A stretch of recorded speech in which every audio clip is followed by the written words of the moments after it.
Today I'm very happy actually to be in Multan.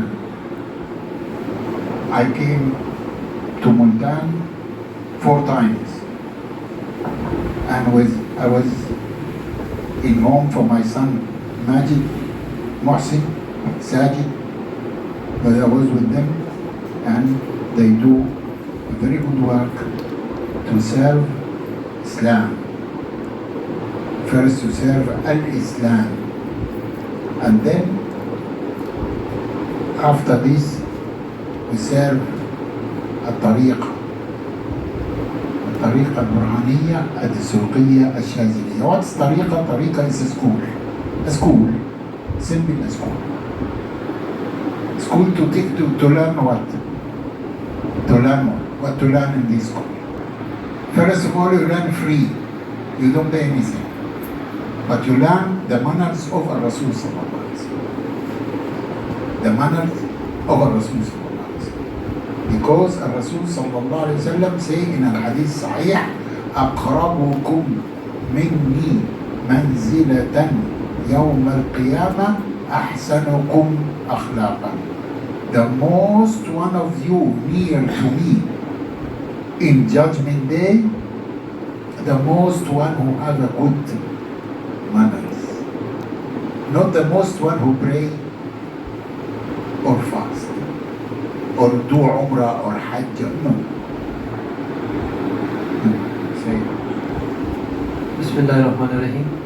आप फरमा रहे हैं कि मैं आज मुल्तान में हाज़िर हुआ हूँ तो मुझे बहुत ज़्यादा खुशी हो रही है, और मैं जो है ना वो चौथी मरतबा जो है ना मुल्तान में आ रहा हूँ। और जब तो ये ज़ाविया नहीं था तब ये साजिद भाई, माजिद भाई और मोहसिन भाई जो हमारे भाई मौजूद हैं, इनके घर से हमने तरीक़त का पैगाम शुरू किया, और अल्लाह सुब्हानहू व तआला ने इनको ये सआदत अता फरमाई। और ये भाई मिलकर और बाकी तमाम भाई भी मिलकर जो है वो बहुत अच्छा काम कर रहे हैं कि सबसे पहले तो इस्लाम की जो है ना वो खिदमत सर अंजाम दे रहे हैं, और दूसरा अच्छा काम यह है कि इस्लाम में जो आम जो मर्तबा है तरीक़त का, उसकी ये खिदमत कर रहे हैं। और मैं तरीक़त क्या होती है? तरीक़त का सादा सा माना है स्कूल जहाँ सिखाया जाता है, और यहाँ पर फ्री ऑफ कॉस्ट सिखाया जाता है, आपसे कुछ जो है ना वसूल नहीं किया जाता। इस बात के आप गवाह होंगे कि किसी ने आपसे कोई आपकी जेब पर नज़र रखी है? नहीं, तो इंशाल्लाह ये नेक्स्ट पे नहीं रखी जाएगी, ये फ्री ऑफ कॉस्ट ही रहेगा। तो और सिखाया क्या जाता है? अखलाक नबवी सल्लल्लाहु अलैहि वसल्लम। तरीक़त का मेन मकसद क्या है कि इसमें अखलाक नबवी सल्लल्लाहु अलैहि वसल्लम को सिखाए जाते हैं।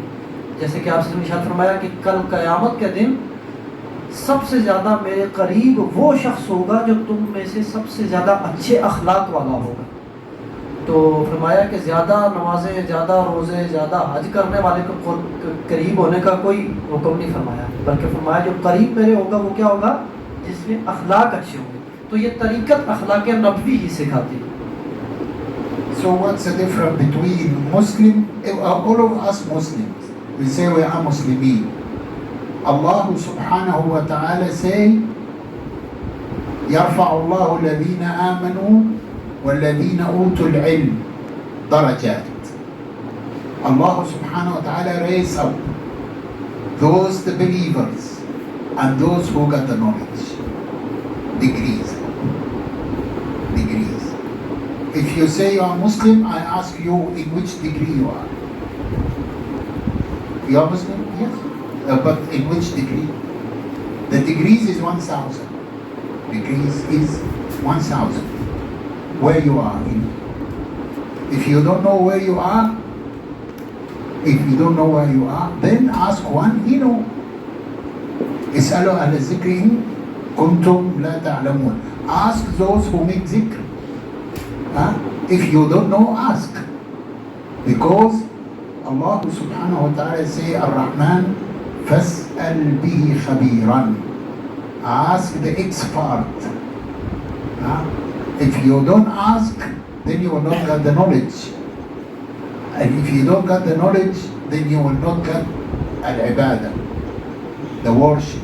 And if you don't get ibadah, you will not get mu'amala. And if you don't get mu'amala, you don't get akhlaq.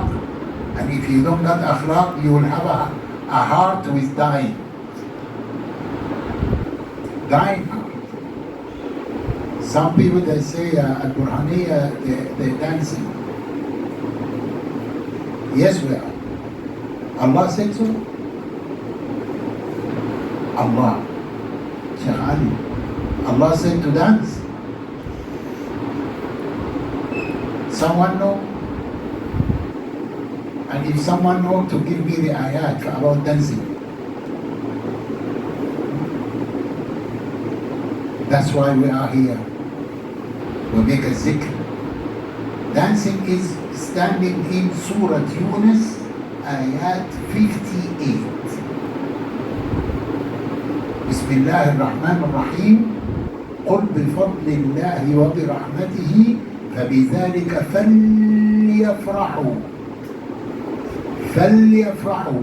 When you are very happy in a wedding or in a football match or cricket in Pakistan or something, and then they win, you make like this happy.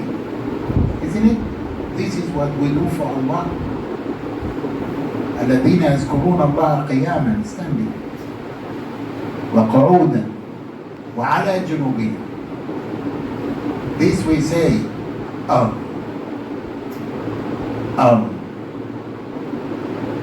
that's all.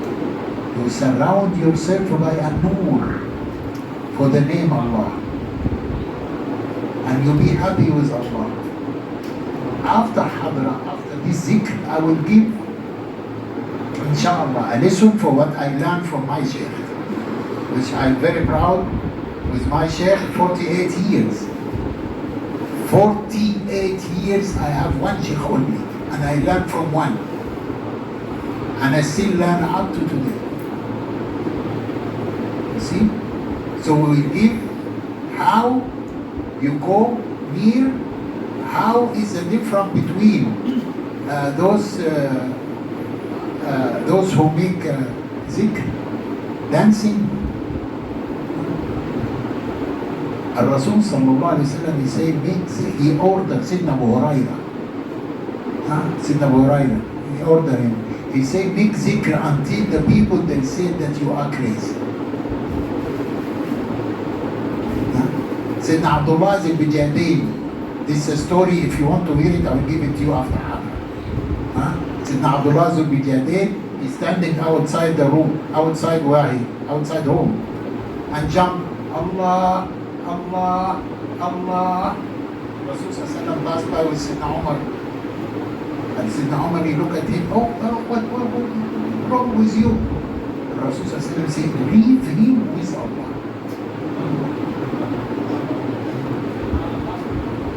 You see? And when the inspiration of Sayyidina Jibreel, it's cutting one period. For Rasul sallallahu alaihi wasallam in Mecca, Rasul sallallahu go in the streets in Mecca and say Allah, Allah, Allah, and the people in Quraysh they say Junna Muhammadan bi Rabbih. Muhammad, he became crazy. That's why they say about Sufi, about us. They say these people they are crazy. They say Alhamdulillah. Rasul sallallahu say. They say they are crazy. Why? Because Rasul sallallahu alaihi wasallam say, "Bada al-Islam ghariban." Islam start to be strange for the people in Mecca. How come that is 1,000 God? One man, he make them, all of them one God. It's very strange.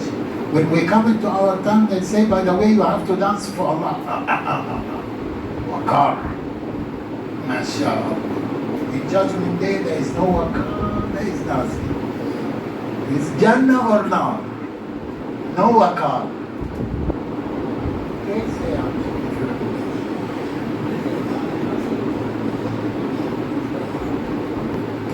आपने मुस्लिम और मोमिन के मुतालिक फरमाया कि हम सारे मुसलमान हैं। फिर आपने आयत मुबारक पढ़ी कि जो ईमान लाए तो यरफ़अल्लाहुल्लज़ीना आमनू वल्लज़ीना उतुल इल्म दराजात, कि जो ईमान लाए और फिर उन्होंने जो है ना वो इल्म में अल्लाह सुब्हानहू व तआला ने उनको मुख्तलिफ दराजात और डिग्रियाँ अता फरमाई। उन्होंने कहा मुसलमान तो हम सारे हैं, लेकिन इसमें डिग्रीज़ हैं, 1000 डिग्रीज़ हैं, 1000 मरातब हैं। मुसलमान तो हैं, हमें क्या पता है कि हम किस मरतबे में। تو اگر پتہ نہیں ہے تو پھر کسی جس سے پتہ ہوتا ہے اس سے پوچھنا پڑتا ہے. ان کنتم لا تعلمون فاسألوا اہل الذکر ان کنتم لا تعلمون.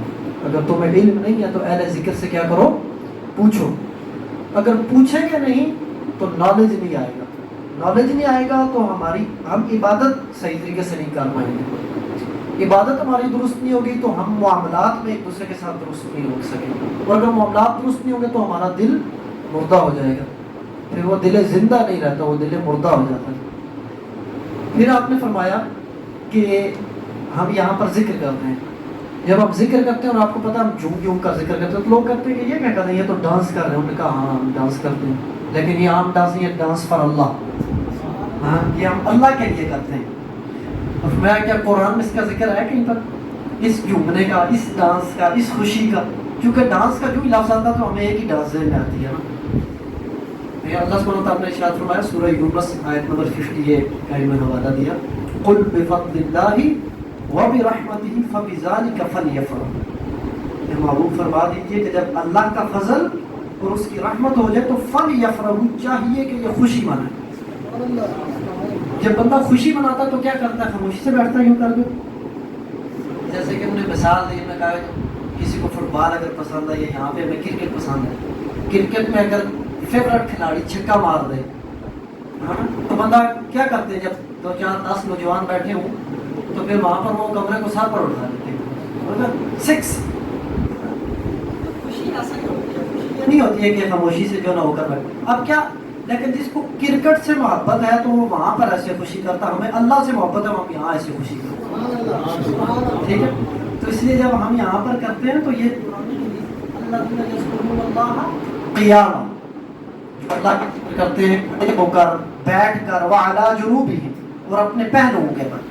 جب ہم پہلوؤں کے پر کرتے ہیں اللہ اللہ, تو یہی تو جھومنا ہے. جس کو کوئی ڈانس کے, کوئی کچھ کے, بلکہ وہ حدیث مبارکہ سے ابو ہریرہ کو آپ سے ارشاد فرمایا کہ اکثروا من ذکر اللہ حتی یقولوا مجنون. ذکر اللہ اتنی کثرت سے کرو اور ایسے کرو کہ دیکھنے والے تمہیں پاگل کے, دیوانہ کے. تو اگر جو طریقہ ہم کہیں گے بس صرف یوں بیٹھ کر اور خاموشی سے کرنا تو کوئی دیکھ کر آپ کو کچھ کہے گا, لیکن اگر آپ کھڑے ہو کر اور جھوم جھوم کر رہے ہو تو پھر ہی کہے گا نا یار ان کو دیکھو یہ کہ مجنون ہو گئے. لیکن جب لوگ یہ کہیں تو پریشانی ہونا پڑے گا نا, الحمدللہ, کیونکہ ہمارے نبی نے یہی ہمیں سکھایا کہ جب ایسے کریں گے تو کہنے والے کیا کہیں گے کہ یہ مجنون ہو گئے. سیدنا عبداللہ ذی البجادین رضی اللہ عنہ کے ایک صحابی تھے, کہتے ہیں کہ وہ مسجد نبوی کے باہر نا بیٹھے رہتے ہیں یا کھڑے ہو کر کے نا وہ جھومتے جھومتے اللہ اللہ اللہ کرتے. تو ایک دفعہ سیدنا عمر رضی اللہ تعالیٰ عنہ آپ سے کے ساتھ تھے, جب گزرے تو وہ یہی اللہ اللہ کر رہے تھے. تو سیدنا عمر نے کہا کہ یہ کیا کر رہے ہیں, یعنی تعجب اور وہ اسے اللہ تو سنوایا کہ عمر اسے چھوڑ دو اللہ کے ساتھ خوش ہوتے ہوئے, اس کا معاملہ اس کے اللہ کے ساتھ, اس کا معاملہ اس کے اللہ کے ساتھ. فرمایا کہ ایک مرتبہ جب مکہ مکرمہ میں سیدنا جبریل علیہ السلام وہی لانا ایک دفعہ رک گئی, کچھ عرصہ کے لیے منقطع ہوئی, وہی نہیں آئی. تو آپ سے سمجھتے اس طرح میں ہوتے, کیونکہ وہی کیا ہے, اپنے محبوب کا کلام آ رہا ہے, اپنے محبوب کی باتیں آ رہی ہیں. جب ان میں تھوڑا سٹاپ ہوا تو آپ سب کو اضطراب ہوا.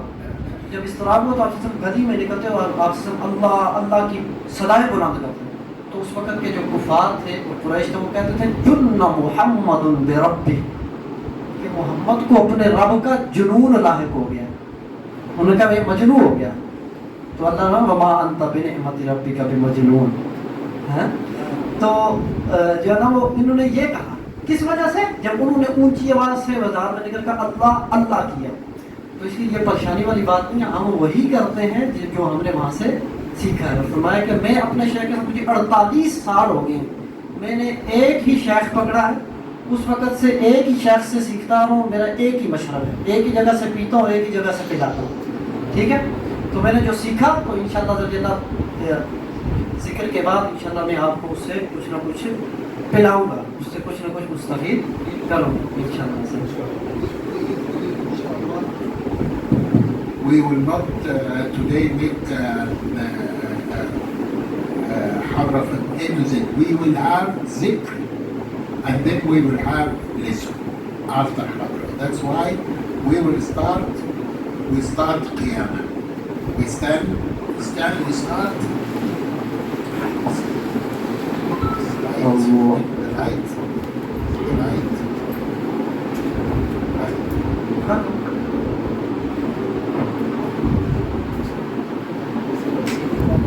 آمين من اللهم صل وسلم وبارك على سيدنا محمد وعلى آله وصحبه أجمعين.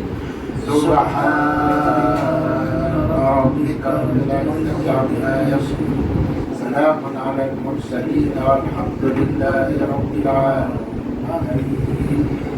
أشرف الخلق سيدنا محمد. From the adab, close your eyes, or to say, and that to say the name Allah, close your eyes and move up. That, okay? And it's in the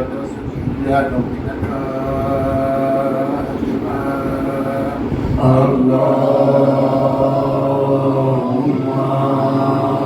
salli ala sayyidina Muhammad ziyadatan fi sharafi sayyidil kawnin wa nabiyil al-islam sayyidina al-hasan wa sayyidina al-husayn wa li shaykhina wa biyaina al-ainin wa li sayyidi faqr al-din shaykh Muhammad Osman Abdul Qur'an ya manin wa amina الشيخ إبراهيم الشيخ محمد عثمان عبد القرآني ولسيدنا مولانا الشيخ محمد الشيخ إبراهيم الشيخ محمد عثمان عبد القرآني ومن أعمامنا إلى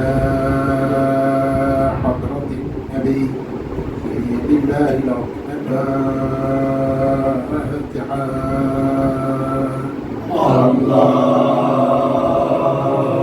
اللهم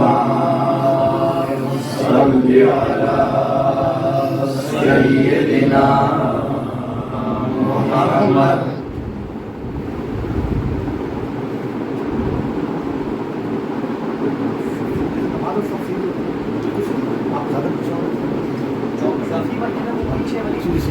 अच्छा, इसमें दूसरी सब जगह नमाज के लिए सब आप पीछे क्या जगह थोड़ी छोड़ देंगे तो आसानी आप खुल के फिर आप मूव करेंगे सामने से टकराएंगे. बेहतर ये कि सब पीछे बढ़ा. आज मैं आपके साथ आ जाता हूँ. ये सब जो इसका ऊपर का गैप छोड़ देंगे तो आप छुपने वाला करेंगे.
Mustafa,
صلی اللہ علیہ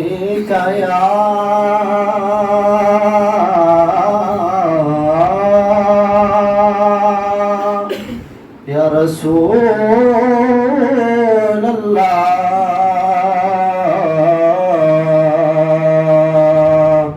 وسلم علیک یا حبیب اللہ صلی اللہ علیہ یا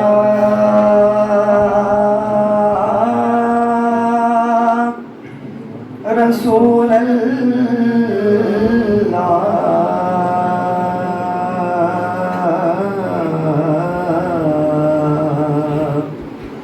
وسلم علیک یا حبیب اللہ میری زندگی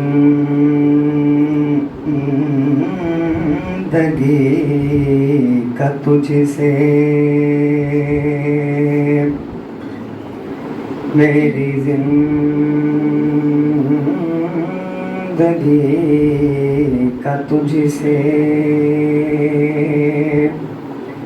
یہ الزام چل رہا ہے تیرا آستان صلات میرا کام چل رہا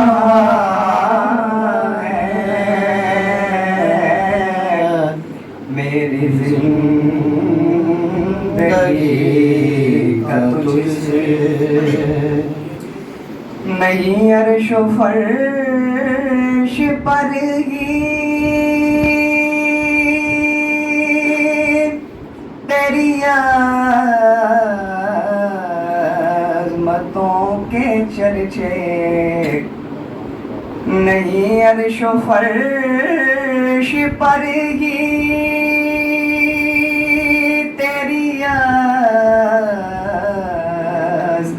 عظمتوں کے چرچے تہ خاک بھی لحد میں تیرا نام چل رہا ہے تہ خاک بھی لحد میں تیرا نام چل رہا ہے میری زندگی کا تجھ سے وہ تیری عطا کے تیور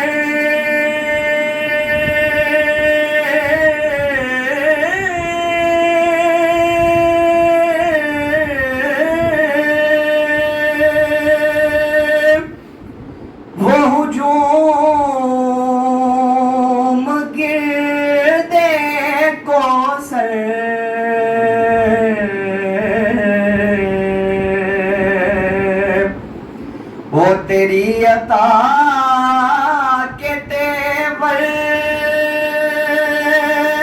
وہ ہجوم گردے کوثر کہیں شور میں کشاں ہے کہیں جام چل رہا ہے کہیں شور میں کشاں ہے کہیں جام چل رہا ہے میری زندگی کا تجھ سے اللہ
صل وسلم وبارك على سيدنا محمد وعلى آله وصحبه أجمعين. سبحان ربك رب العزة عما يصفون وسلام على المرسلين والحمد لله رب العالمين. أشرف الخلق سيدنا محمد. بالله لو من الفاتحة.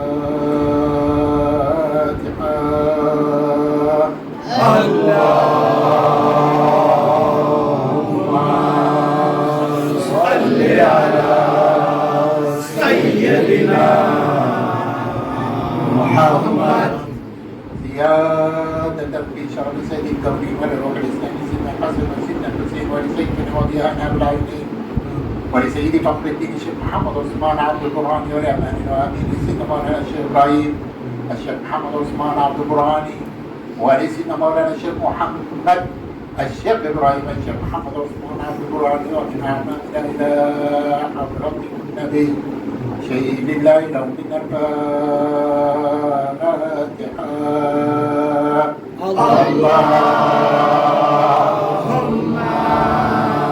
صل على سيدنا سيدنا محمد. آمين. اللهم إنا نسألك بحق الحبيب المصطفى صلى الله عليه وسلم أحمدك المحمود المحبوب المخصوص بالذات أن تجعلنا من أهل ذكرك وشكرك وحسن عبادتك يا رب العالمين. اللهم زدنا عددا ومددا يا رب العالمين. اكرمنا اللهم حاضرين وغائبين يا رب العالمين. اللهم اكرمنا في أنفسنا وأزواجنا وأولادنا وأورادنا وإيرادنا وحلنا وترحالنا وكل أمر من أمور ديننا ودنيانا وآخرتنا يا رب العالمين. اللهم أدم علينا نعمة الذكر يا رب العالمين، وأدم علينا نعمة الشيخ يا رب العالمين. اللهم أدم علينا نعمة الذكر والشيخ يا رب العالمين. اللهم أدم علينا نعمة الحب يا رب العالمين. اللهم زدنا عددا ومددا يا رب العالمين. وسع مسترى وكسر جمعنا وأنسنا ورضنا يا رب العالمين. نقل بالعبودية إليك والقلب بين يديك يا رب العالمين. اللهم أكبر. اللهم آت كل سان سؤل فيما يرضي الله ورسوله يا رب العالمين. ربنا لا تزغ قلوبنا بعد إذ هديتنا وهب لنا من لدنك رحمة إنك أنت الوهاب.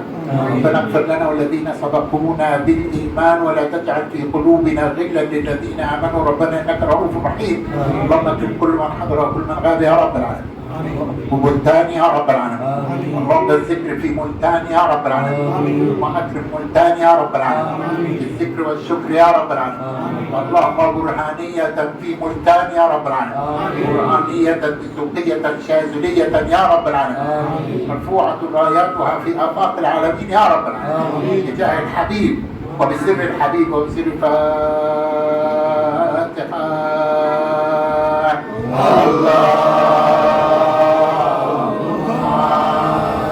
صل على سيدنا محمد. اللهم صل वसल्लम वबारिक अला सय्यिदिना मोहम्मद। या अल्लाह अज़्ज़ा व जल्ला, हमने तेरी दी हुई तौफीक से तेरे नाम का जिक्र किया, तेरे महबूब का जिक्र किया, तेरे महबूब के महबूबों का जिक्र किया, अपनी बारगाह में शर्फ़ कबूलियत अता फरमा। या अल्लाह अज़्ज़ा व जल्ला, मालिक व मौला, इस जिक्र के सदक़े हमारे दिलों की दुनिया को आबाद फरमा, हमारे दिलों की को ज़िंदगी और हयात अता फरमा। या अल्लाह, हमें ज़िक्र लिसान से ज़िक्र क़ल्ब अता फरमा, ज़िक्र क़ल्ब से ज़िक्र रूह अता फरमा, ज़िक्र रूह से ज़िक्र इस्तिलाम अता फरमा। या अल्लाह अज़्ज़ा व जल्ला, मालिक व मौला, जितने भी ये भाई दूर और नज़दीक से आए, इस बबरकत महफिल के सदके सबको दामन मुराद अता फरमा। या अल्लाह अज़्ज़ा व जल्ला, सबको अपने क़ुर्ब की लाज़वाल दौलतों से नवाज। मौलाना शेख मोहम्मद रज़ियल्लाहु अन्हु का फैज़ सबको आप फरमा। या अल्लाह अज़्ज़ा व जल्ला, मालिक व मौला, हम सब पर अपना खुसूसी फज़ल व करम फरमा। बिजाहि नबी व बिसिर्रिल फातिहा।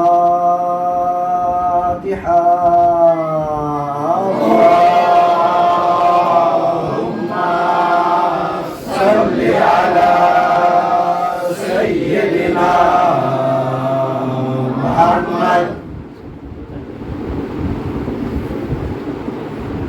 آمين آمين. صلى الله على سيدنا مولانا محمد وعلى آله وصحبه أجمعين.